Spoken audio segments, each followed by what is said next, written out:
আমার বক্তব্য হচ্ছে যে ডিজিটাল মিডিয়া মার্কেটিং বা ডিজিটাল মার্কেটিং কারা শিখতে পারেন? এর কি কোনো প্রিরিকুইজিট আছে যে এইটা শেখা থাকলে তবেই শেখা যাবে, বা এই বয়সের বাধা আছে, এমন কিছু আছে?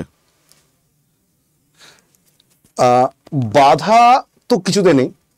কি লাগবে, এটা শিখতে গেলে কি লাগবে? কিছু না থাকলে তো হবে না।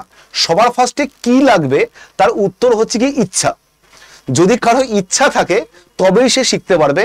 এর জন্য আগে থেকে কোনো টেকনিক্যাল নলেজ থাকতে হবে এমন কোনো বাধ্যবাধকতা নেই। ঠিক আছে, আমি আবার বলছি, খুব কনফিডেন্টলি বলছি, আগে থেকে কোনো টেকনিক্যাল নলেজ থাকতে হবে এমন কোনো বাধ্যবাধকতা নেই। যদি কেউ ইন্টারনেট ব্রাউজ করতে পারে বা খুব মিনিমাম লেভেলে যদি বলি যে ফেসবুক ইউজ করতে জানে, তাহলেই সে শিখতে পারবে ডিজিটাল মিডিয়া মার্কেটিং। তো এর জন্য না কোনো এজ ব্যারিয়ার আছে, কোনো এজ ব্যারিয়ার নেই।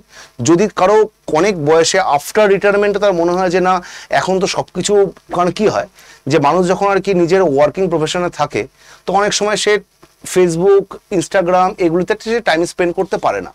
আফটার রিটায়ারমেন্ট অনেক সময় লোকে বেশি টাইম স্পেন্ড করতে পারে, তখন তার মনে কিউরিওসিটি হতে পারে এটা কি হচ্ছে কি করে। ঠিক আছে, তো ইচ্ছা যদি মানুষের থাকে, ইচ্ছা থাকলেই এই জিনিসটা শিখতে পারবে। তার জন্য কোনো আলাদা ডিগ্রি বা আলাদা কোনো মানে টেকনোলজি আগে থেকে জেনে আসতে হবে এরকম কোনো বাধ্যবাধকতা নেই, কোনো এরকম কোনো বাউন্ডারি নেই। যে কেউ শিখতে পারে, ইট ইজ ফর এনিওয়ান।